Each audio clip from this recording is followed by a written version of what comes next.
The rifle felt heavier than Clara remembered. Maybe it was the cold. Maybe it was fear. Or maybe 3 months alone had drained more strength from her arms than she wanted to admit. The knock came again, hard enough to rattle the whole cabin, and Clara raised the barrel toward the door. Outside, the Colorado wind screamed like a wounded animal, throwing snow against the walls as if it meant to tear the place apart. This was not a normal storm. This was the kind of blizzard people whispered about years later, the kind that buried homes and erased tracks and turned men into frozen statues. Clara Whitmore had survived many things in her 24 years. She had survived losing her parents to cholera when she was 16. She had survived being sold by her own aunt and uncle to a man 3 times her age. It traded like livestock for security. She had survived 3 years married to Thomas Whitmore, a man who touched her like she was a debt to be collected instead of a woman to be loved. But as the wind howled and the cabin shook, she was not sure she would survive this night. The fire in the hearth had burned down to dull red embers, throwing weak shadows across the rough pine walls. In the small room beside the kitchen, 12-year-old Jake Hartley slept in uneasy bursts, his cough echoing through the thin door. Jake was not her son by blood. He was the orphaned child of Thomas's ranch hand, a man crushed beneath a fallen fence post last spring. Clara had taken the boy in without thinking, even though she barely had enough food for herself. Some choices were not choices at all. The knock came a third time. Clara's eyes flicked to the cellar door in the corner. Beneath it, hidden in an old flour sack, lay $500 in cash. Thomas's money. She had found it a week after burying him in frozen ground behind the church in Silver Creek. She did not know where it came from, and a part of her never wanted to know. "Who is it?" she called, forcing strength into her voice. There was a pause. Then a voice answered, deep and steady, carried through the storm like distant thunder. "Name's Silas Maddox. I'm not looking for trouble, ma'am. Just shelter from the storm." Clara did not lower the rifle. "There's a town 5 miles east," she said. "They have a hotel." 5 miles might as well be 50 in this weather," the man replied. His voice held no anger, only exhaustion. "My horse won't make it. I've got money. I'll pay to use your barn." Every lesson hard life had taught her screamed at her to say no. A woman alone did not invite strange men inside. That was how stories ended badly. Then Jake coughed again, a wet, rattling sound that made Clara's chest tighten. She could not afford a doctor. She could barely afford flour. And if she sent this man back into the storm to die, that weight would sit on her soul forever. "Step back from the door," she said. "I'm armed." "Yes, ma'am." She heard boots scrape against wood as he obeyed. Clara drew a breath, then another, and unlatched the door. The wind hit her first, stealing the air from her lungs. Then she saw him. The man on her porch was the largest human being she had ever seen. He had to be well over 6 feet, shoulders so broad they seemed to block out the storm behind him. As snow clung to his coat and hat, dark stubble covered his jaw. But it was his eyes that caught her. Gray, calm, watching her carefully from beneath the brim of his hat. Behind him stood a horse near collapse, steam rising from its flanks. Clara kept the rifle trained on his chest. "You're smaller than I expected," he said quietly. "The way you talked through that door, I thought you'd be 6 feet tall with a beard." Despite herself, Clara felt her lips twitch. "I'm tall enough to pull this trigger." "Yes, ma'am. I don't doubt it." He lifted his hands. They were massive, scarred, empty. "The barn's around back," Clara said after a long moment. "There's hay in the loft. You can stable your horse. You leave in the morning." Something shifted in his eyes. Surprise, maybe. Gratitude. "Thank you," he said. I'm in your debt." "It's Mrs. Whitmore," she replied, "and you can pay it by leaving." He nodded once and led his horse into the storm.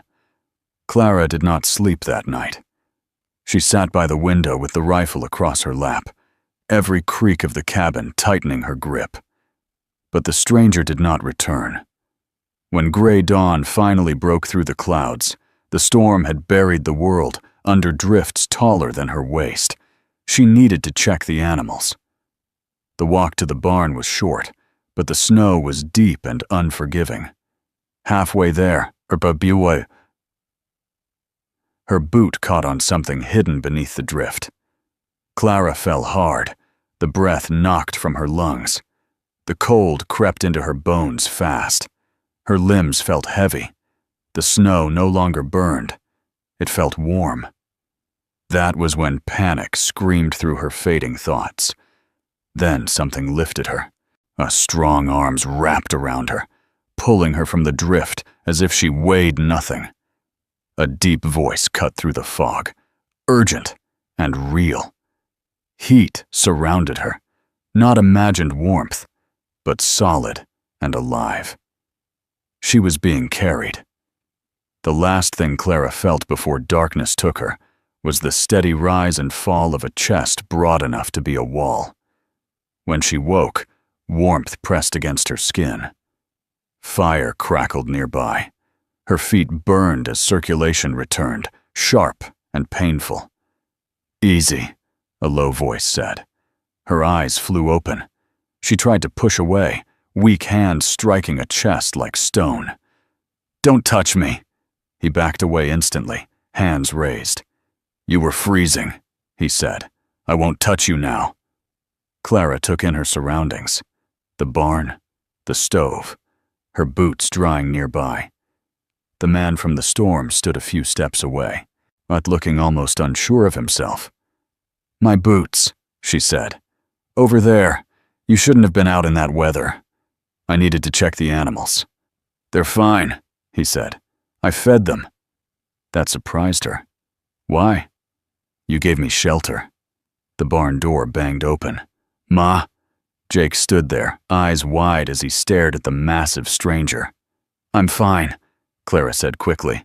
"I just fell." Jake looked up at the man. "Are you a bad man?" The question landed heavy. Silas knelt, bringing himself level with the boy. "Used to be," he said honestly. "Trying not to be now."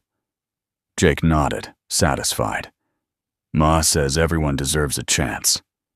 Silas glanced at Clara. Something softened in her eyes. She held out her hand. "Help me up." His grip was careful, gentle, despite its strength. "Breakfast is in an hour," she said. "You can join us." Silas watched her walk away toward the cabin, something unfamiliar stirring in his chest. Hope. Silas should have left the next morning. That was the plan. It had always been the plan. Ride out once the storm passed, disappear into the wide places where names did not matter, and men like him were better forgotten. But plans had a way of breaking the moment you let people into them. 3 days passed. 3 days since the blizzard loosened its grip on the land, and Silas Maddox was still there. Clara told herself it was temporary. The roads were still rough, the drifts still deep. It made sense for him to stay a little longer. That was all. But each morning she woke to the sound of hammering, of wood splitting clean beneath an axe, of a deep voice humming low and steady as he worked. Each day something broken was made whole. The fence no longer sagged. The roof no longer leaked. The barn door that had scraped and cursed her patience for months now swung smooth and easy. Silas did not ask permission. He did not ask payment. He simply worked, as if fixing her world was the most natural thing a man could do. Jake followed him everywhere. The boy watched Silas with open wonder, learning how to hold a knife without cutting himself, how to approach a horse so it would not spook, how to split wood with his weight instead of his arms. Silas never raised his voice, never rushed him. Clara noticed how careful he was, how he knelt instead of towering, how his massive hands moved slow and steady around small fingers. It unsettled her more than she liked. Because monsters did not act like this. Maggie O'Brien rode out from Silver Creek on the 4th day, her wagon heavy with supplies Clara could not afford, but desperately needed. Maggie was loud, sharp-tongued, and impossible to fool. She took one look at Silas on the roof and one look at Clara standing in the doorway and smiled like a woman who had already figured out the ending. "He's handy," Maggie said, lighting a cigarette, "and big enough to scare off trouble." "He's a stranger," Clara replied. "Aren't we all at first?" Maggie told her what the town was saying. A big man had passed through weeks ago. Quiet, he kept to himself, looked like someone running from something. Clara's stomach tightened, but Maggie shrugged. A man doesn't have to be good to choose to do good. That night, Clara invited Silas to stay for supper again. They ate by the fire. Beans, biscuits, salt pork. Simple food. Silas ate like a man who had known hunger and respected every bite. Jake talked non-stop. Clara listened. After the boy went to bed, the silence between them felt heavy and warm. "I should tell you something," Silas said finally. She looked at him. "I'm not a good man." She waited. "I've done things," he continued. "Things that would make you send me away if you knew." "Then why stay?" she asked. "Because I'm tired of running from it." Clara studied his face, the scars, the tired eyes. She thought of Thomas, of cold hands and colder nights. She thought of a marriage that felt like a sentence. "Stay until the road's clear," she said. "If you still want to tell me after that, I'll listen." Something loosened in Silas's chest. The next morning, a black carriage rolled up the dirt road like it owned the land. Clara recognized it instantly. Harlan Crane stepped down from the seat, dressed in white, too clean for the plains, his smile thin and practiced. 2 armed men flanked him. "Mrs. Whitmore," he said, "my condolences." "They're late," Clara replied flatly. Crane did not mind. He never did. He spoke of debts. $500. Interest. Papers. Silas watched from the fence, every muscle tight. "This land will cover the debt," Crane said smoothly. "Water rights included." "This land is not for sale," Crane smiled. "Everything is for sale." Silas stepped forward then. "Well, the lady said no." Crane's eyes flicked to him, measuring, recognizing danger. "This does not concern you. It does when you threaten a widow on her porch." The standoff stretched. Then Crane retreated, but not before promising to return. Inside the cabin, Clara's hands shook. Silas did not miss it. "He won't stop," she said. "He wants the land. He always has." "I'll help you," Silas said. "Why?" "Because you took in a boy who wasn't yours. Because you gave shelter to a stranger. Because you looked at me like I wasn't just what I'd been." That night, Clara found the letter hidden with Thomas's money. It was proof. Proof that Thomas had been involved in gun running with Crane. Proof that Crane was dangerous. Proof that Clara was now standing in the middle of something far bigger than herself. She hid it again, heart racing. She did not tell Silas. Fear has a way of choosing silence. The knock came the next morning, lighter this time. A bounty hunter stood at the gate. "Looking for Silas Maddox," he said, holding up a poster. $200. Clara's world tilted. Silas stepped out beside her. "Yes," he said. "It's true." He told her everything. The mining company. The violence. The night he refused to burn down a homestead with children inside. The man who shot first. The death that followed him like a shadow. She listened. Then she did something Silas never expected. She believed him. "Everyone deserves a chance," she said, "including you." The bounty hunter gave them 48 hours. That night, Clara faced a choice: stay safe or fight. She chose to fight. She went to Crane alone. He trapped her. Silas found her note too late, when the storm that followed was not made of snow. It was made of gunfire,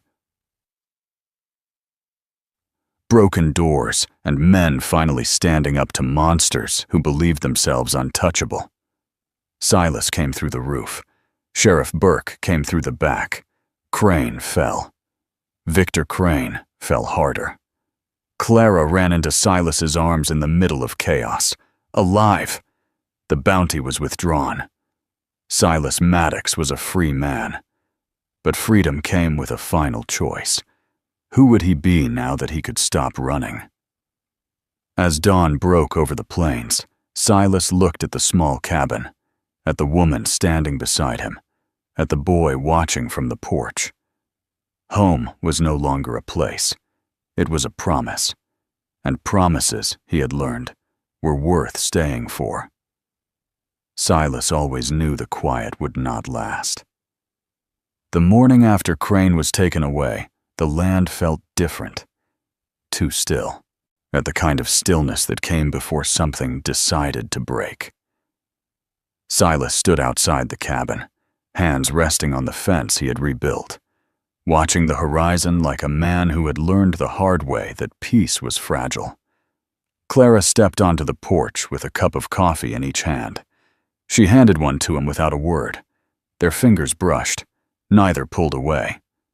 Jake ran past them, chasing one of the chickens, laughing so hard he tripped over his own boots. Silas watched him with something tight in his chest. A life like that deserved protecting. Sheriff Burke rode out just before noon.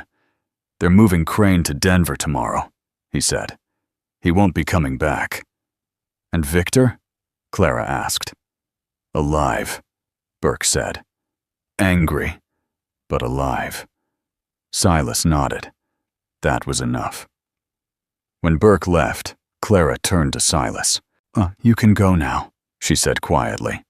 "No one's hunting you anymore." Silas looked at her, really looked, at the woman who had faced down men with guns and power, at the widow who had trusted a stranger in a storm, at the person who had seen the worst of him and stayed. "I know," he said. "I don't want to."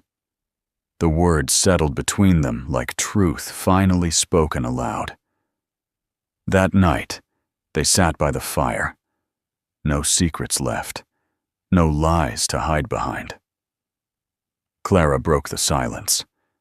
"I was married before I ever learned what love was supposed to feel like," she said. "I thought cold was normal. I thought silence meant safety." Silas listened. "I don't want that again," she continued. "I don't want fear dressed up as comfort." "You won't have it," Silas said. "Not with me." She believed him. Later, when the fire burned low, and Clara stood and reached for his hand. "Come with me." He followed. He was careful, gentle, as if strength, real strength, was knowing exactly how much not to use. When he whispered the words in her ear, low and certain, her breath caught.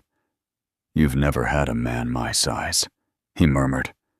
"Let me show you how it's done." What he showed her was not force. It was patience. It was care. It was the kind of closeness that made her realize how little she had been given before, and how much more she deserved now.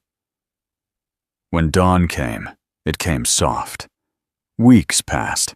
Silas stayed. He planted new fence posts, helped Jake with his lessons. walked into town without looking over his shoulder for the first time in years. But freedom had a way of asking questions. One evening, Silas sat at the table, turning a ring between his fingers. It was simple, a gold. He had bought it in town without telling anyone. Clara watched him from the stove. "What's wrong?" she asked. He stood. "I don't know how to be halfway," he said. "I don't know how to stay without committing." He dropped to one knee. Clara froze. "I've been a monster," he said. "I've been a hired fist. I've been a man no one trusted. But with you, with Jake, I found something I didn't know I was allowed to want." Her hands shook. "I can't promise perfection," he continued. "But I can promise you, these hands will build, not destroy. They'll protect. They'll love you every day I draw breath." He looked up. "Clara Whitmore, will you marry me?" Tears blurred her vision. "Yes," she said. "Yes." Jake burst into the room like he had been waiting for the moment. "Does this mean he's my pa now?" Silas laughed, a real laugh, and pulled the boy into his arms. "If you'll have me." The wedding was small. The church was full. Maggie cried loudly. Sheriff Burke stood stiff but proud. Even Jeb Rollins showed up, clean-shaven and quiet, tipping his hat with respect. When Clara walked down the aisle, Silas forgot every bad thing he had ever done. All he could see was the future walking toward him. They built a life the hard way, with work, with honesty, with storms that came and went, but never drove them apart. Years later, Silas stood on the porch of a bigger house, coffee cooling in his hand. Children's laughter drifted through the open door.